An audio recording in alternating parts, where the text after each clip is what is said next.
Live, this is 24-Hour News 8.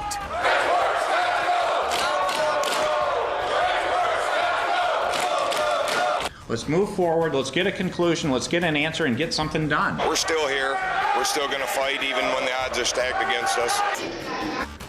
Arrests, pepper spray, a historic day at the state capitol. Lawmakers debating, and they begin voting on right-to-work bills. We are all over this story with live team coverage, giving you unique perspective that no one else can. Good evening, everyone. Thank you for joining us tonight. I'm Susan Shaw. And I'm Brian Sterling. Here's what's happening right now in Lansing. The State House has passed a right-to-work bill. That is not the final step, though, in the House. Right now, the state Senate is still discussing a right-to-work bill. No vote there yet. And for the first time today, we know that Governor Snyder now supports the legislation that will prohibit requiring unions from collecting fees from non-union employees at all workplaces except for police and fire unions. Political reporter Rick Albin is staying in touch with lawmakers, working to find out how this is all going to work out. He begins our live team coverage tonight. Rick? Is this the biggest policy change in the state of Michigan since the '64 Constitutional Convention? Some think so. One insider who's been around here for a long time says this is major. And you're right, it's not a done deal yet. However, the Senate is in the final stages of voting on what I believe will be the first of two bills that would enact that legislation. As you pointed out, the House will also have to act. But over in the Senate earlier today, there was a lot of conversation. There have been over 20 amendments offered on the first bill alone. None of those amendments passed, but the Democrats were eager to have their voices heard.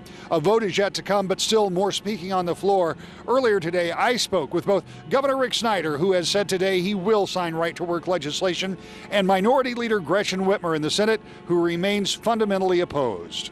Does it surprise you that Michigan may be in the first half of the states in this country that become right-to-work? Well, it is one of the facts I'm sure people will analyze, because if you look at, unions have done a lot of great things in our country.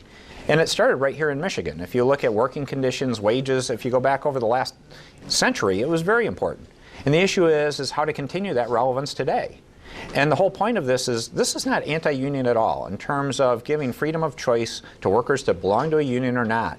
It really creates an environment where hopefully unions will be more responsive to Michigan workers. You know what, if this is good public policy, we should have hearings. We should do this during the regular session so people can come in and make the case for it. People can come in and say what it's really going to mean to the middle class. But what these guys are cowards. They're trying to move this at the 11th hour during a lame duck session. They'll probably wait till it's dark out when no one's on the Capitol. Well, Senator Whitmer's right about one thing. It will be dark out, as it is already, before votes are taken over in the Senate. But it's not yet clear exactly when this all gets wrapped up. We're thinking Tuesday, perhaps in the House, though I just walked out of the Capitol talking to some other lawmakers, and there is some confusion exactly how this will move forward. But it seems likely now that it will move forward. The question is, will the votes remain in the House if they have to come back and vote on Tuesday? Of course, we'll be here from now till then, taking you through every step of the way in this historic landmark legislation in one of the home of the unions, the state of Michigan. I'm live in Lansing. Back to you. So, Rick, it's possible that the governor could see this bill sometime next week?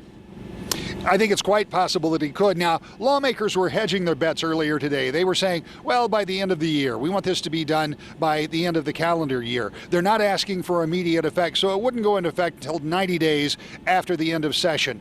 But I predict that this will probably be done and on the governor's desk sometime before the end of next week, unless something blows up. And by the way, Brian, that's not totally impossible, but I think it's on the way to the governor's desk by next week.